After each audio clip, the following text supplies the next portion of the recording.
Hello and welcome to Press TV special coverage.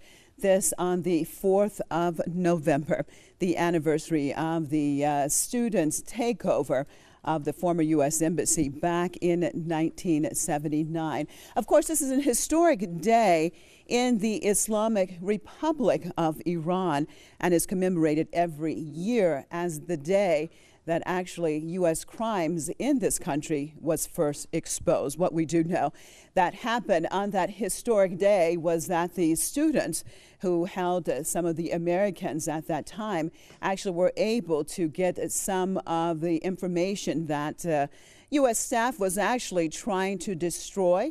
This was the beginning of actually exposing the many crimes that had taken place inside of Iran, and the U.S.'s support of the Shah and various plans that it had to overthrow the new revolution. Of course, we know the revolution took place in February of 1979, and this situation took place in November of the same year, November 4th, 1979. Today, we're going to be looking at the many commemoration ceremonies around the Islamic Republic of Iran, from demonstrations to meetings. And of course, we'll be dealing with rolling coverage right here in the studio. But for now, let's cross over and see what is happening here in Tehran with Hamid Javani, who's standing here in Tehran. Hamid, tell me, what do you have?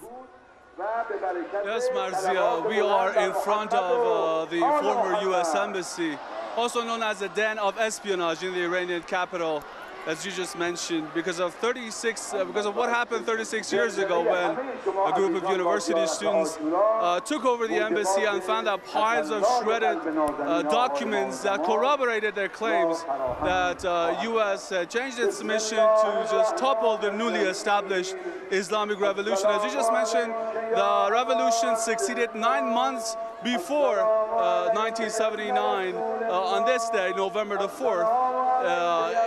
Well, right now, it's the early hours of morning, and we see different groups of students coming in here, and Iranians from all walks of life. And of course, it's the National Day of Fight Against Global Arrogance. And as I see, they're holding different banners and chanting slogans against the United States policies and also Israel's. And they're holding effigies of symbols of what they believe are global arrogance, and we keep just monitoring what is happening here as we see security wrapping around the crowd here. And I have to mention that what happened on that day, as the people who are familiar with the modern history of the Islamic Republic, that, well, it goes back like 3 decades before the 1979 revolution, where the coup d'etat orchestrated by CIA and also MI6 orchestrated, and they tried to topple and succeeded actually to topple the democratically elected prime minister of that time, Mohammad Mossadegh. And it goes way back. And well, we make sure we bring you all the updates that are happening in here. And of course, this happens every year. And well, I see people on the other side behind me, and also here, and they're also renewing their allegiance with the leader of the Islamic Republic. And it's a much covered event, like big numbers of reporters from all around the world are covering this event, which is happening nationwide. Narzia? Thank you so much. And of course, we'll be checking back periodically with Hamid, who's standing on the streets of Tehran today, this November the 4th. We're going to cross over right now to Beirut. I'd like to welcome my guest standing by in Beirut, Mr. Abraham Mousavi, political commentator. Thanks so much for being with us. Well, you're not in Iran. You're actually in Lebanon. I want to talk about the overall significance of this day. Why is it you think that 36 years later that this day is still commemorated so widely in Iran?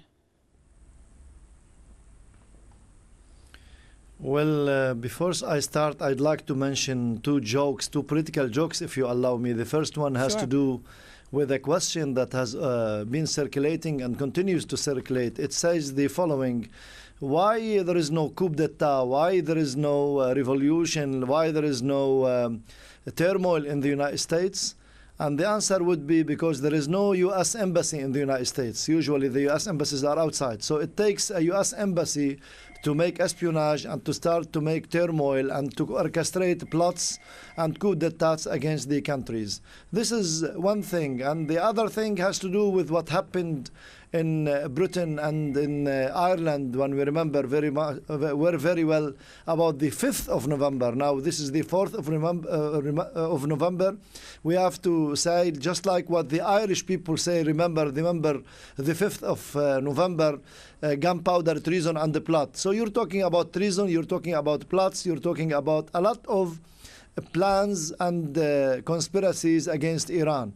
It is very important, it is very significant to talk about this event that took place 36 years ago, because we want people to be aware of what happened at the time and what were the world arrogance represented by the United States doing not only to Iran but to all the countries in the Arab and in the Islamic world, especially the countries where the governments do not belong to the American axis, or where the people are against the governments that rule them, which follow the American axis, just like what happened the Iran under the Shah regime. So here it is of great significance to remember that Iran, when commemorating this kind of event, it is ingraining, it is bringing again and again the awareness to the people, to the younger generation who never lived that experience but yet hear about it. This is very important, and here I really want to pinpoint to the things that has been mentioned by Imam Khamenei yesterday when he talked about the kind of slogans that continue to be held in Iran, the kind of policy, fixed policy, strategy that continues in Iran vis-a-vis the Western world and vis-a-vis the United States properly. When we talk about this policy, we talk about the steadfastness, we talk about solidarity, and we talk about ideology that is really deeply entrenched in the teachings of Islam, that we have to enjoin the good and we have to refuse the bad and all the bad things that are being done by the United States of America. It is very significant, not only to Iran as a message to the new generations, but it is very important and significant as a lesson to be educated to the generations all over the Arab and the Islamic world.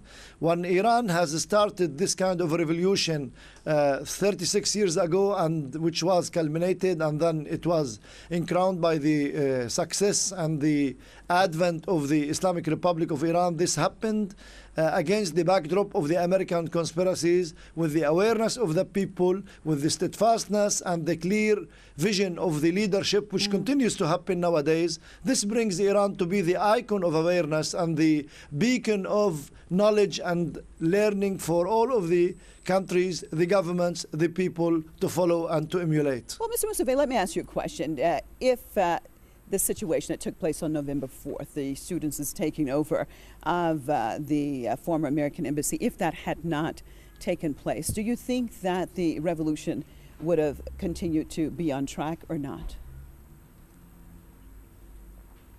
Well, to tell you the truth, I mean, this needs a kind of very delicate academic research in order to come out with concrete results and tangible issues, whether the revolution could have happened the way it happened or not. My understanding, with the leadership of Imam Khomeini, may all the prayers of God be upon him, I mean, with this vision, with this sober vision of the Imam, with the wisdom of the Imam, my understanding that the revolution was going to succeed, was going to get victory anyway. But my parallel understanding is that this move by the students, by the youth, by the younger generations in Iran has acted or has supplied the revolution with accelerators. This has accelerated the process of the revolution and brought it to its goals and to its results earlier than expected.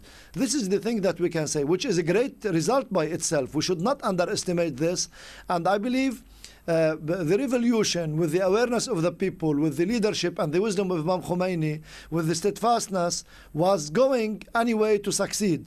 The thing that we can mention about this move or this step, by taking over the den of espionage as being mentioned or as being called in Iran, this has accelerated the process of awareness. And we know now, when we talk about the new age, when we talk about the new media, we talk about the digital age, we talk about the social media, we talk about internet. This has made the whole world as a very tiny place. It's not only anymore like a universal village, it's a kind of universal room, if you want, I mean, because we could access any place in the world in no time. This kind of move by the students has accelerated the pace of the revolution and made it happen earlier than it could have happened. Okay, stay with me, Mr. Ibrahim Mousavi. I'd like to welcome my guest in the studio, Mr. Fouad Ezzadi, Professor, University of Tehran, and Mr. Alexander Azadagan, Professor of Strategic Global Management and International Political Economy, and Mr. Zayed Mustafa Khoshchesh, Political Analyst, also here in Tehran. Welcome, all of you, and I'll be talking with them throughout our rolling coverage. I want to start off with Professor Ezzadi, asking you the same question. I'd like to start off from there that I just posed to Mr. Mousavi in Beirut. How much of a difference did it make, the situation that we saw on November 4th, starting November 4th and lasting for 444 days? Did it make a difference as far as the direction of the revolution or not? Yes, I think it made a very significant difference. I think if the embassy takeover did not take place, we would not have an Islamic Republic in Iran today. Why do you say that? Because we had the experience of the coup d'etat in 1953, and if the embassy continued its espionage activities, it would be quite possible for them to do it again. There's an American saying, you know, if you do it once, shame on you. If you do it twice, shame on me. And for Iran to have allowed this type of espionage activities to continue without any difficulty would have been foolish. And Iranians are not foolish. So I think the fact that the U.S. embassy was closed in that manner was significant to send a message to the United States that it's not 1953 anymore. These people have had very difficult experience with that country. The Shah's government, the brutal dictatorship, would not have been able to continue without the U.S. support. And it was time for payback, basically. And they got it. And they got the message. If you follow the news in the last few months, the U.S. government very much likes to have the embassy reopened because they haven't given up on the idea of overthrowing the Islamic government, and they have opened a virtual embassy because they cannot do a real embassy.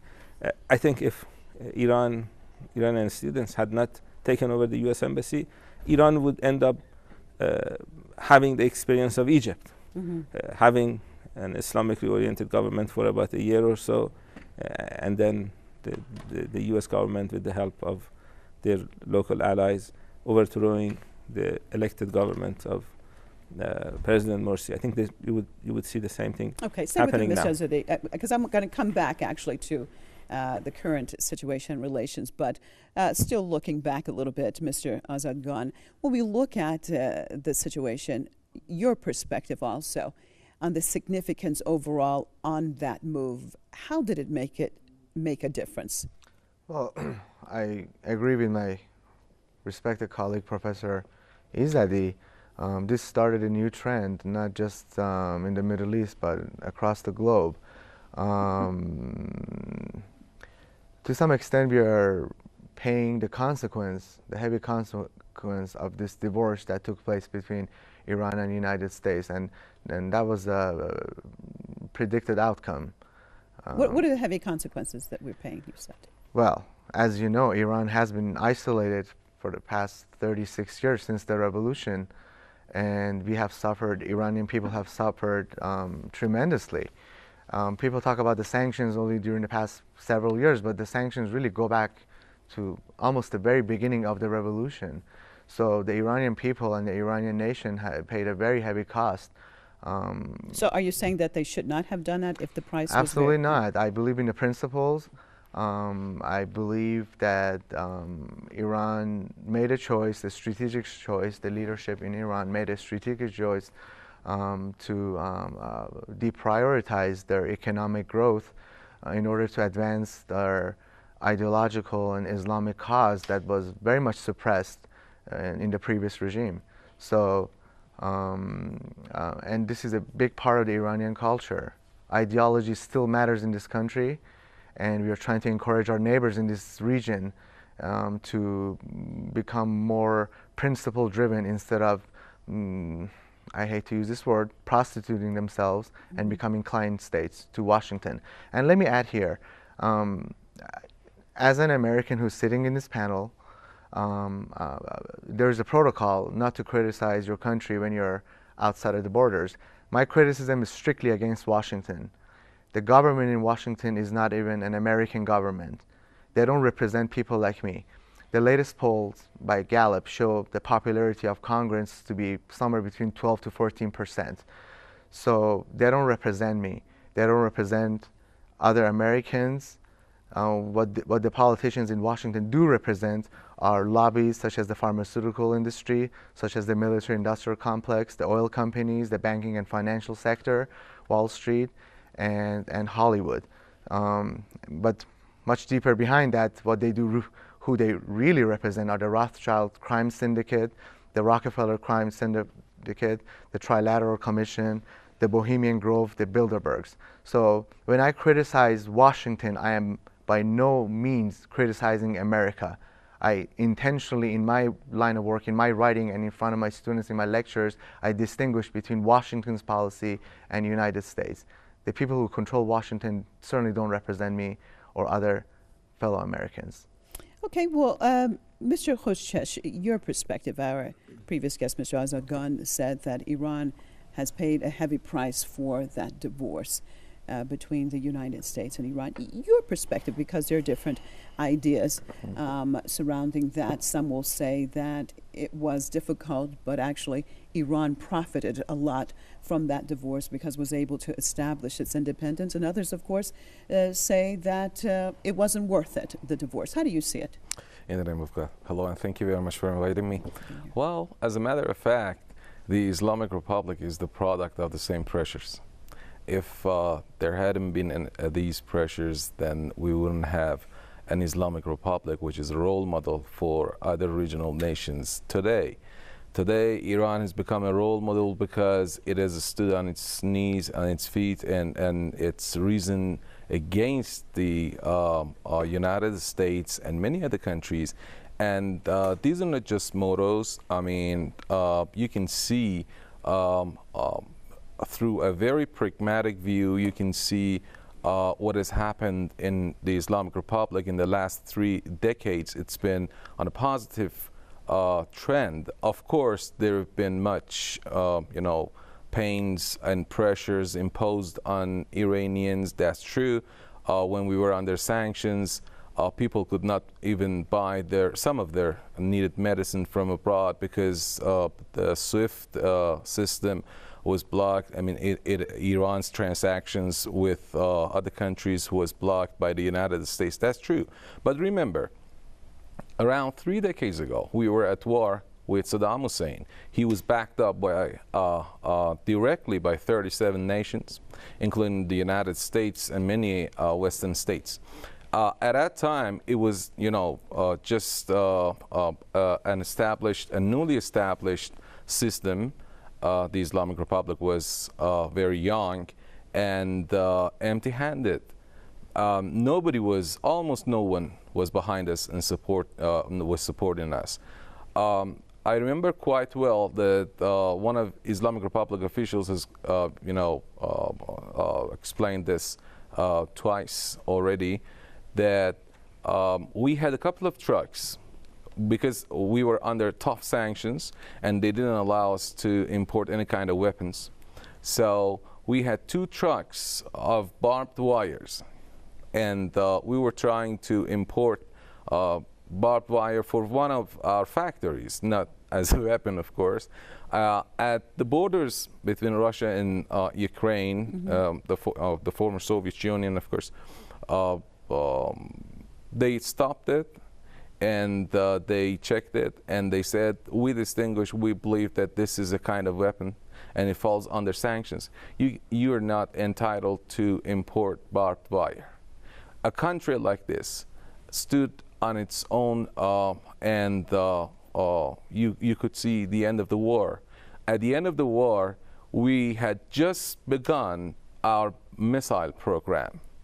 And many of our progresses have been made during the era of those years, the years of the holy defense, Iranians call it.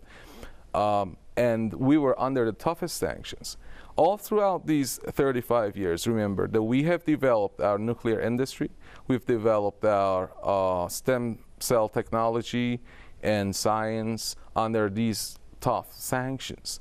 Yes, growth has a price to pay, and you have to pay. If you want to be a Saudi Arabia, okay, you sell your crude for free, and then what happens after it's finished? You can see that Saudi Arabia is not an advanced nation, it's a very third world nation, because they have not made any kind of progress, because they have everything ready-made through selling crude. But when you decide to make progress, and there are other nations, advanced nations, who have mastered technologies, they want the monopoly over those technologies. So they lay much pressure on you in order to stop you, so that you don't join the club of the nuclear powers, you don't join the club of those who have mastered nanotechnology, stem cell technology. So yes, that's true. To put it in a nutshell, yes, we've been under much pressure. They've tried to, make us give up our cause and our path, but they've failed. They have truly failed. And the Islamic Republic of Iran is right now, today, this is not what I say.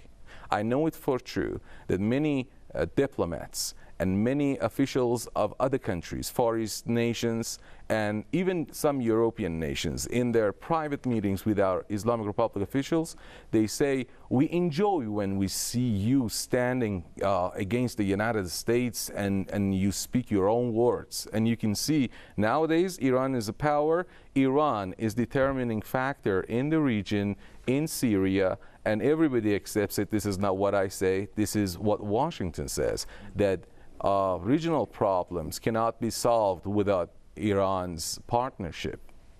Okay, stay with me, viewers. You're looking at live images coming out of Tehran right now as people are gathering to commemorate November 4th, 1979, the day that the Iranian students took over what was the former American embassy, or as Iranians call it, the spy den.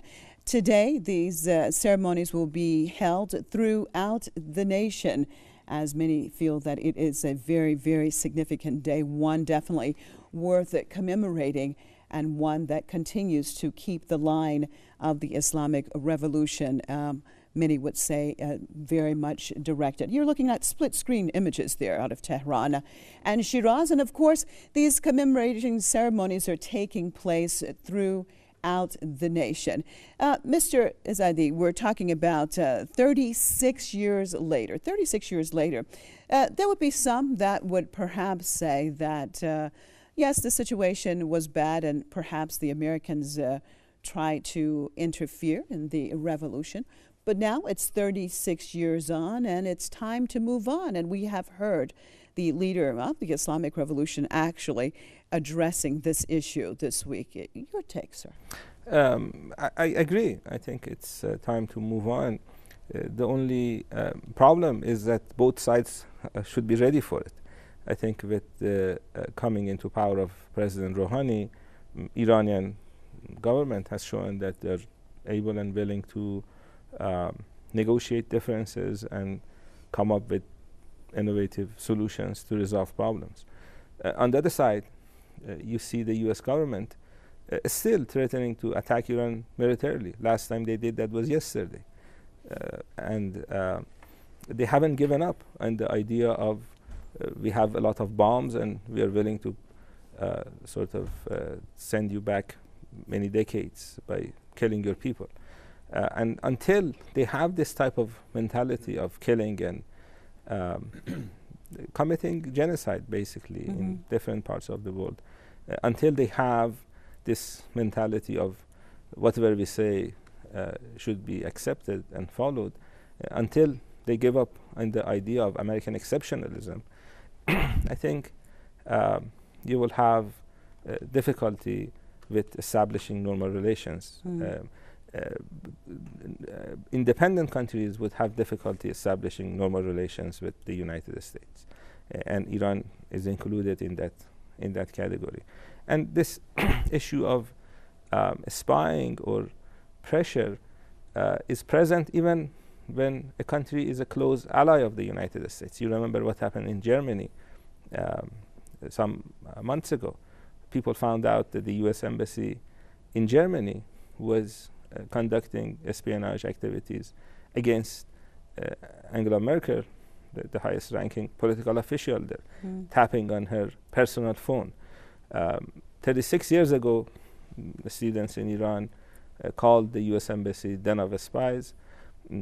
Now the Germans are calling the U.S. Embassy a den for espionage. But what makes a difference between Iran? You've just brought an interesting point up, and you talked about the situation that occurred a few months back with Germany and the U.S.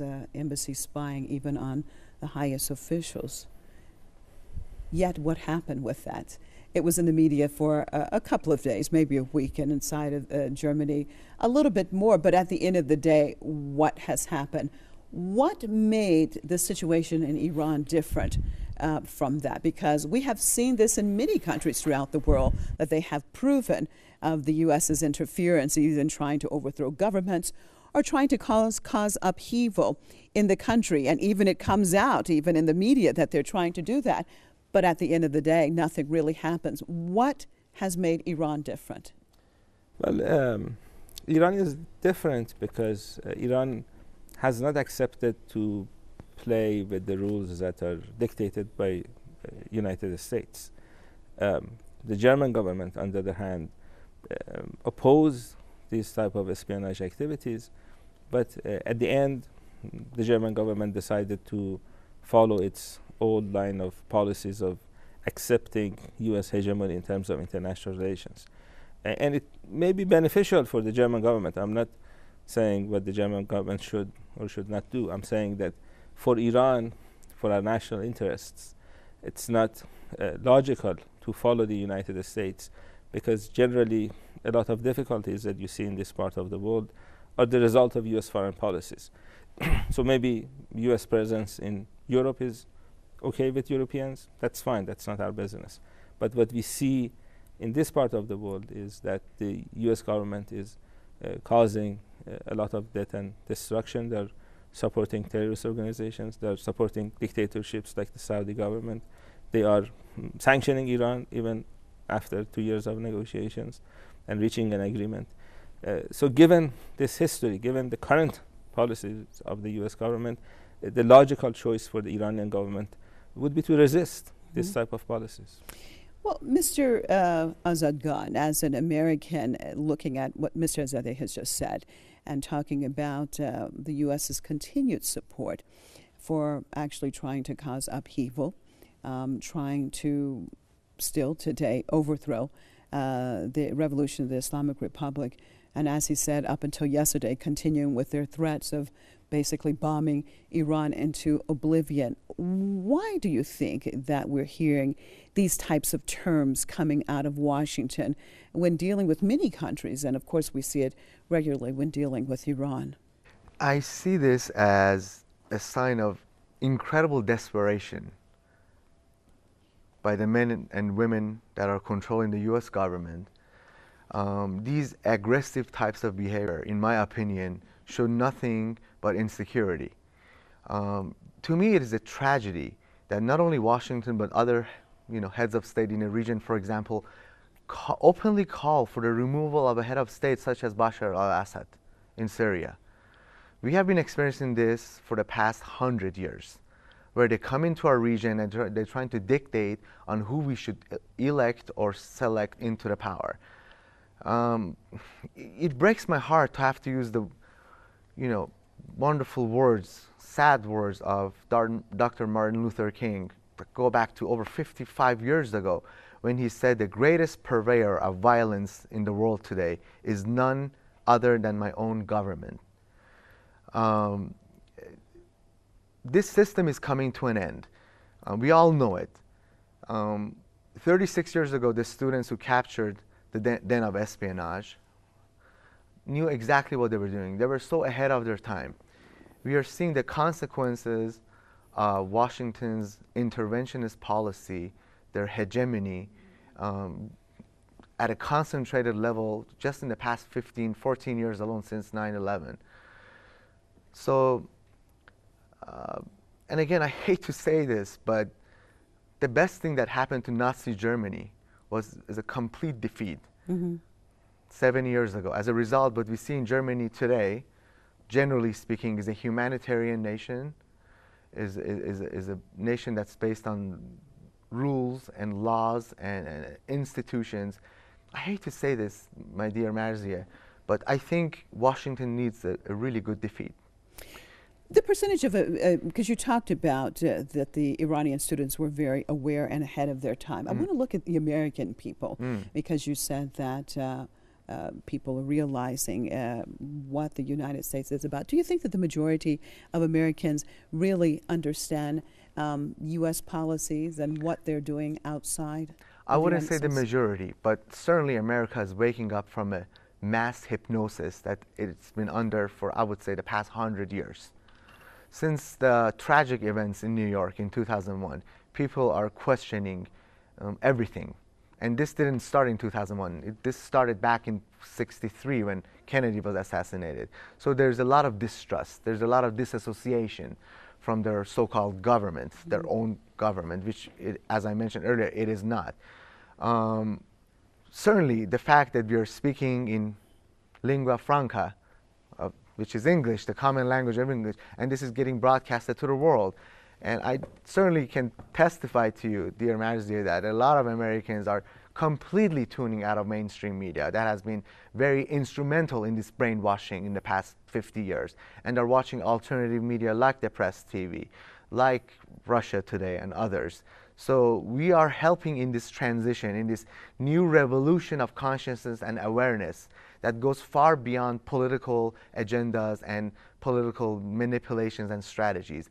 The whole of humanity is waking up. As Zbigniew Brzezinski, one of the promoters of Novus Ordo Seclorum, New World Order, he said the whole of humanity is waking up for the first time, and we don't know what to do with that. So I see a lot of hope.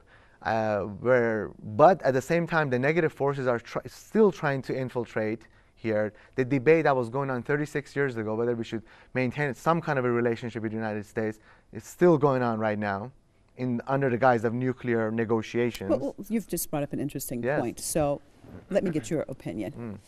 Do you think that Iran, after 36 years, is in a situation, in a position that, do you think that there should be absolutely no relations with the United States, or Iran can have some relations with the U.S.? How do you see it right now? Well, as my colleague pointed out, Professor Izzadi, how can you have a diplomatic relationship based on relative mutual trust and respect when you're being militarily threatened? When every time push comes to shove, the military option is on the table. This is not a way to treat a nation with 6,000 years of history. This is not a way to treat a nation that is one of the cradles of human civilization. This is an insult to 75 million Iranians and billions of others who are in the same predicament as us. So my specialty is international political economy. So they always try to get us economically, and in order to soften us, in order to make us desperate. Before they start every war in every part of the world, they start with sanctions. Look at what they did in Iraq. The sanctions started in 1991, and the final defeat and final occupation and final invasion took place, what, in 2003? So they have the same agenda for Iran. I don't believe we should have no relations with the United States. I think this relation should be very well managed. I think we should get rid of the euphoria that exists in Iran today, that if we just have a relationship, everything's going to be wonderful and we're going to be part of that nuclear club or what have you. And we should be very realistic in this relationship, and we should be very cautious, as we are, if we want to, if Iran wants to establish a relationship with the United States. But it should be very cautious. And personally, my opinion is in line with the Supreme Leader, that Washington cannot be trusted. You know, they have their fact sheets well written before they negotiate, and they put that out in the press. So they are not an honest partner to negotiate with. And let me add here, Iran is single-handedly negotiating with 6 superpowers. What does this say about the resilience of the Iranian nation? If they've sanctioned us for another 36 years, we will stay here. We've been here for 6,000 years. We've been invaded by all sorts of people, Alexander the so-called Great, and Romans, Arabs, Mongols, Afghans, the British, then the American, Russians. And certainly we have an awareness of our history, and we are not going to fold. Having said that, we need to move forward. As my beloved colleague have said, we need to move forward. Yes, there was a traumatic event that took place between us with the capture of the embassy. The American people do have that in their heart. They haven't forgotten that. But we also have grievances that go back to 1953 instead of 1979. In America, there seems to be a lot of attention deficit disorder. They have memories that are sort of coordinated by the news cycle. Okay. Well, let me continue on that line with Said Khoshchesh talking about the way the memory is basically coordinated with the news. I want to talk about the influence of the media in general. When we look at the relationship between Iran and the United States and the way people see that relationship. Previous guest, Ms. Azargan, just talked about that the Americans haven't forgotten that the embassy was taken over here.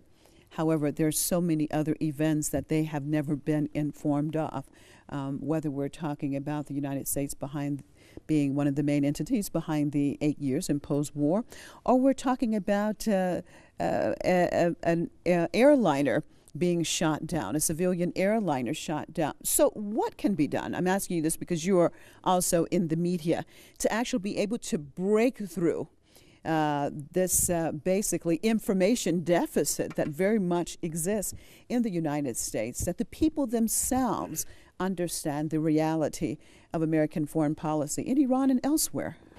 You know, I'd like very much to elaborate on that, but if I may, I should add up a few points. Sure. To your question from Dr. Izadi about the reason why Iranians took the embassy when they realized that there is some kind of espionage going on in there, but such a thing didn't happen in Germany.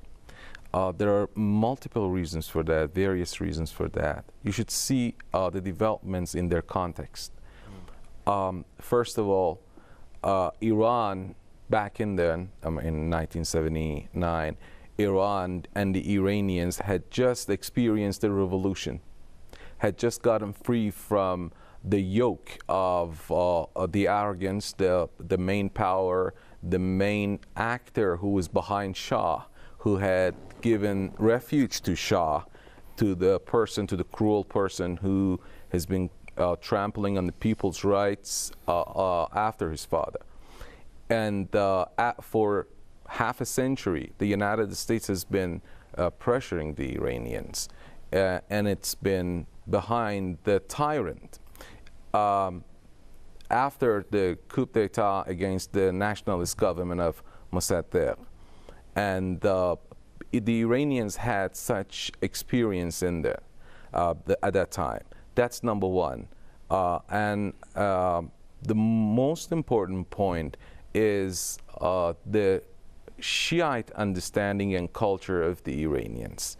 You know, most Iranians are Shiites, and in Shiite Islam, Imam or the leader has a very specific role, and he shows the path. And Iranians, for most Shiites, for all Shiites throughout the world, what happened these days, you know, we commemorate the martyrdom of Imam Hussein, just last week it was. And that has been a lesson which has been given to all Shiites throughout the world, that you should protect your leader throughout time. And one of the lessons that the Ashura and Imam Hussein's story has given to all Shiites is that you should never ever accept tyranny. You should never accept hegemony. You should never accept to be bullied by the power of your time. Stand up, rise, never accept to be bullied. So are you saying that the key then, difference. are you saying the key then is the religion itself, the religious perspective here in Iran that makes a difference? The most important point, yes. The most important point that makes a difference is religion, but it's not the only one. And I said that the history of the relations between the United States and Iranians, you know, Iranians were really angry at the United States. Look at what the late Imam, the founder of the Islamic Republic, said, that your number one enemy is the United States. In every speech that he had, he repeatedly stressed on two words: unity in words and actions. You should always remain united. And your number one enemy is the United States. He never softened his tone towards the United States.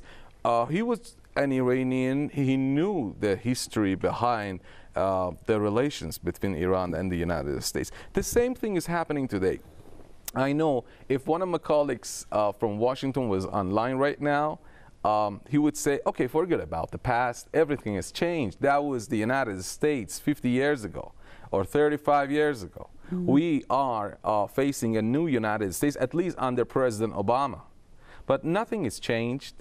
Nothing has changed at all. The foreign policy of the United States has remained the same. Those who have taken the needed measures in order to help President Obama or anybody else, any other president or congressman or senator, to go to the White House or to the Capitol Hill, to the Senate, to the Congress. Okay. They are the same people. They have specific objectives and purposes. They have spent billions of dollars to send Obama to office, and they want to see their goals and objectives materialize. I think you have a point. Go ahead. You want to make a point? I think, adding to what Mr. Khoshcheshm just said, I think Washington policies have been emboldened since 2001. Not only has it not softened up, it has emboldened. We had a break during the second Clinton administration where Madeleine Albright officially apologized for the intervention in 1953 and the overthrow of Dr. Mossadegh by MI6 and CIA. But what good would an apology do when the behavior doesn't change?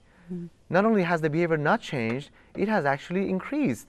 And to me, dear Marzia, these are all signs of a decaying empire. Mm. No empire collapses from without until it has rotted from within. These are the last dying sort of gasp for air of an empire that is very rapidly losing its influence in the world. The only thing that's maintaining the United States, Washington, is the petrodollar system that is coming to an end soon.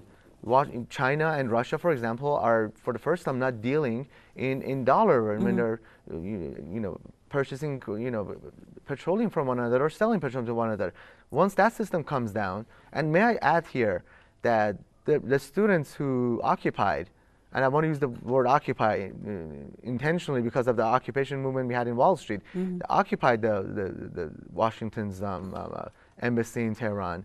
They weren't just trying to stand up to Washington. They were trying to stand up to the so-called New World Order.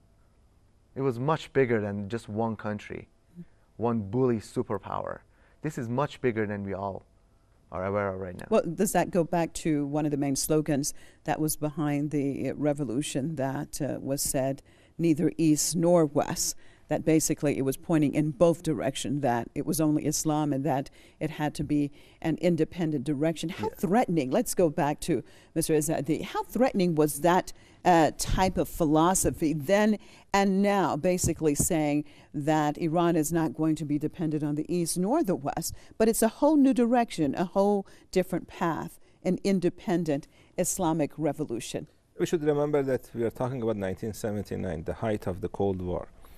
And basically all countries in the world either aligned themselves with the United States or the Soviet Union. We did have a non-aligned movement, but generally even the countries that were in the non-aligned movement were aligned with one of the two superpowers. So it was quite exceptional and different. It was a revolution in itself. It was a revolution in terms of not only internal domestic policies of overthrowing a dictator, it was a revolution in terms of objecting to a situation where two superpowers divided the world among themselves and tried to rule in that manner. And so this may be the reason that when the war was started by the Iraqi government, both the United States and the Soviet Union actually supported Saddam Hussein during the war. Well, let me just jump in here. The vision behind that, we're talking about 1979, 36 years ago, and looking at the leader of the revolution, Imam Khomeini. I think it's easier in hindsight just to look at this and say this, but going back to that time, as you said, every country in the world was either allied with the Soviet Union or the United States. What was it about Imam Khomeini's vision that basically set it straight from the beginning, neither East nor West? Well, as you know, Imam Khomeini's political philosophy was very much influenced by the Islamic teachings. And it is the Islamic teachings that tells us that the only superpower in the world is God, and that other entities, other powers are subject to his will. And as long as you have a government that's trying to establish a system that is in line with Islamic teachings, then that government should not fear others. And this was the policy that Iran followed. And in my opinion, this policy was actually good in terms of Iran's national interests. So the fact that Iranian students took over the U.S. Embassy was not only based on Iran's ideology and Islamic teaching, it was a move that secured the future of the young Islamic Republic. We did pay a price for that, but independence does have a price. The old saying is that freedom is not free. So we have to choose whether we want to follow the United States in our foreign policy and end up being like countries like Saudi Arabia and others that do that and are in a miserable situation both internally and internationally, or we want to be an independent country that looks at interests of its people and the greater Islamic community. And Iran has chosen the other side.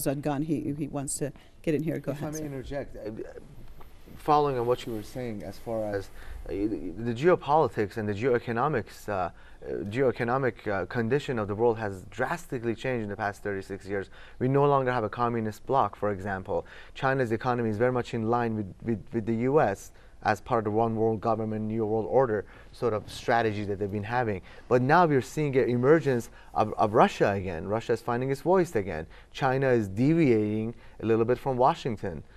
So the slogan, na sharqi na gharbi Jamhuri Islami, neither East, neither West, only Islamic Republic, was a very beyond its political implication. It was also a very deep esoteric, it had very deep esoteric Islamic interpretations in the sense that we believe in a much higher power, or as Professor Izzati pointed out, that we don't even recognize the superpower status of the East, which at that point was Russia, and the West, which was the United States.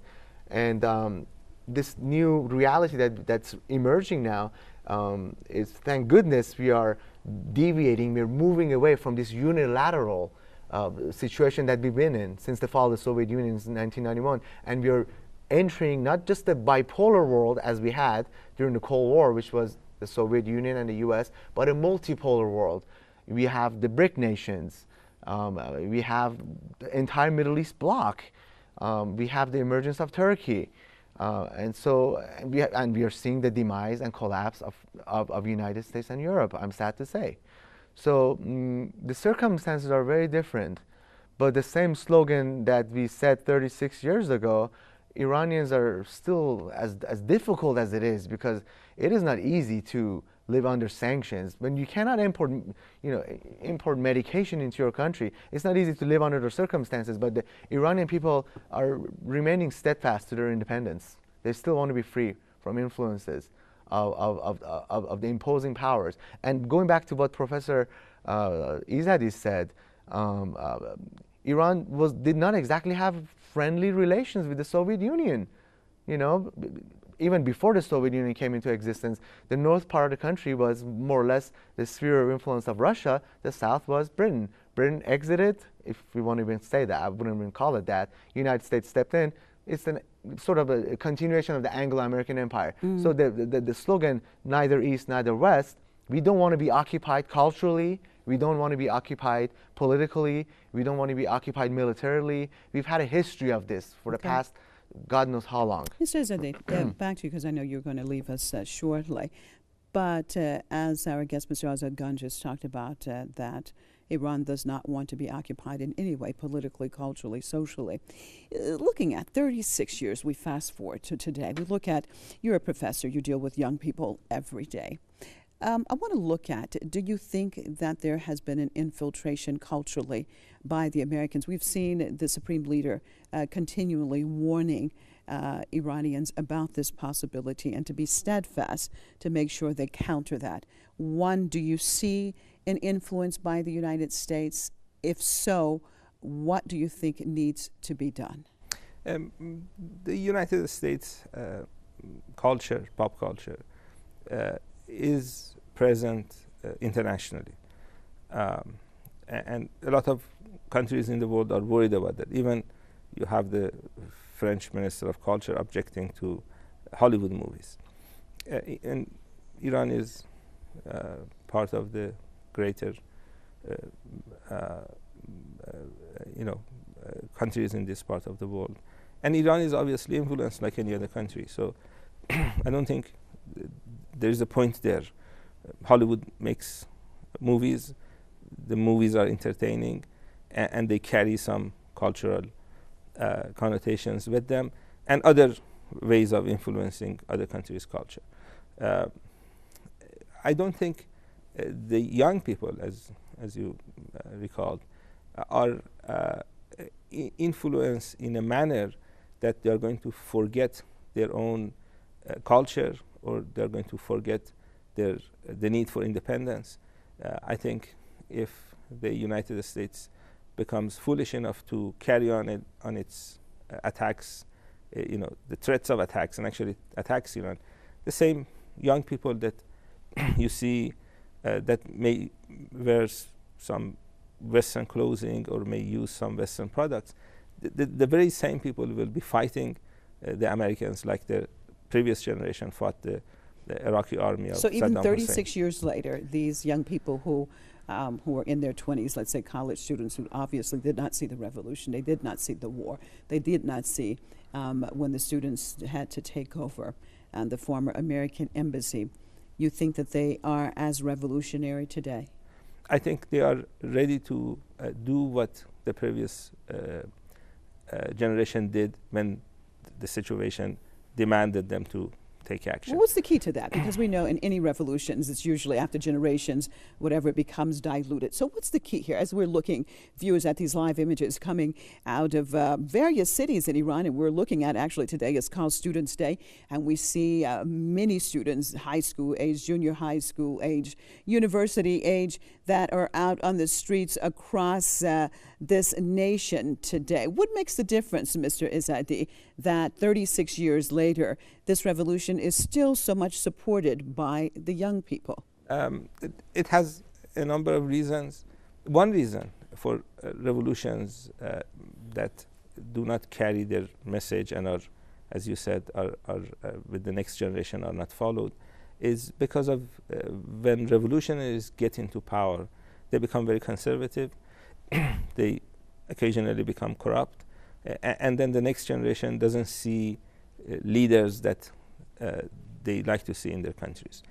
What is different with Iran is that the Iranian leadership has not become conservative. If you have any doubts about that, you can just read the text of Ayatollah Khamenei's speech yesterday. So when people see in their leaders logic, when they see commitment to goals of the revolution, when they see that they live a simple life, these messages are basically accepted by the younger generation. And when they look at the world, the US government does our work much easier. With the foolish rhetoric that is coming out of Washington, it's not really difficult for any Iranian leader to point out the follies of the US foreign policy when they are supporting directly or indirectly terrorist organizations in this part of the world, when they're supporting dictators in this part of the world.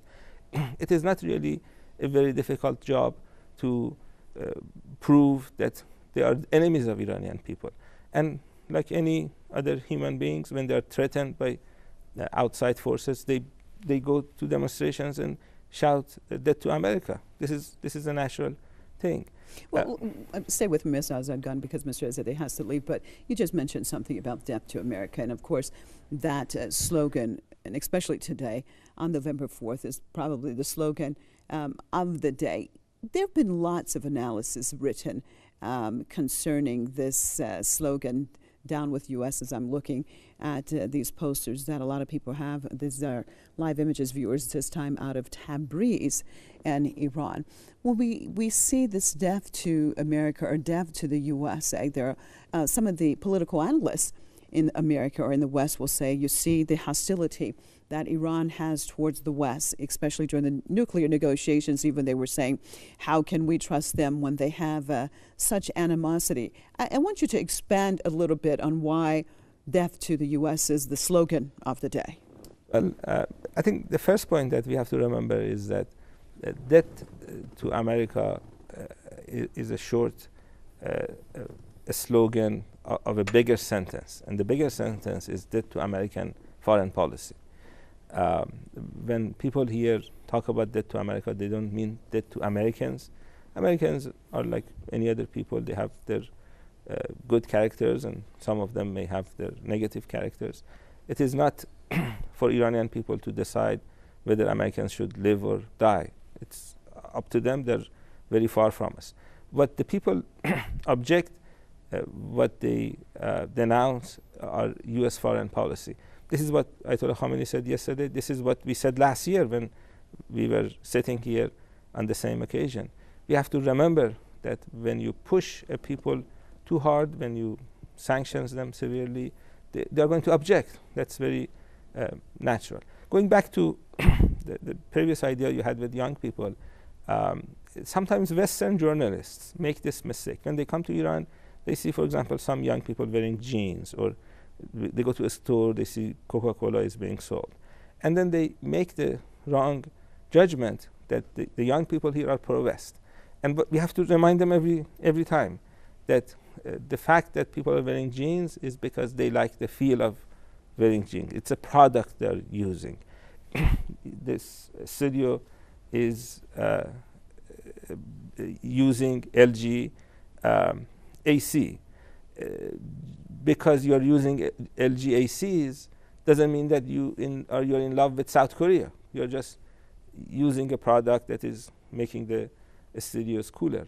We have to remember that these people are intelligent, and if, as I said, this type of negative U.S. foreign policy continues, and if they attack Iran, then the same young people will go to the front with their jeans, and they will be fighting Americans because they realize that what the U.S. is doing is wrong. So this mistake should not be made by the other side, by going to Tehran, going to sort of more well-off sections of Tehran, and thinking that these people are ready to accept American interventions, either in terms of politics or culture or economy. They made that mistake in Iraq. They thought attacking Iraq would be a cakewalk, and they got a lesson that wasn't the case. So I think we have to remember that as long as these type of U.S. foreign policies continue, then this Debt to America slogan, which is Debt to American Foreign Policy, will continue as well. Well, I have to thank you for being with us, Professor Fuad Ezzedi. I know that you're very busy today at the University of Tehran. We appreciate you. Thank you. You being with us on this November the 4th, the commemoration of Students' Day and anti-hegemonic forces here in Iran. Thank you so much for being with us. Thank you. Well, viewers, you were looking at live images coming out of across the country today. Cities right now, you're looking at Tehran and Tabriz, and we've seen Qom and other cities as we're starting to work towards the climax, which will be around noon, of the demonstrations around the country. Not only demonstrations, rallies, meetings are being held to commemorate and to definitely say that the line continues and that the taking over of the American embassy 36 years ago not only was not a mistake, but was in line and continues to be in line with the revolution led by Imam Khomeini. We're going to be continuing with our live coverage. We'll be right back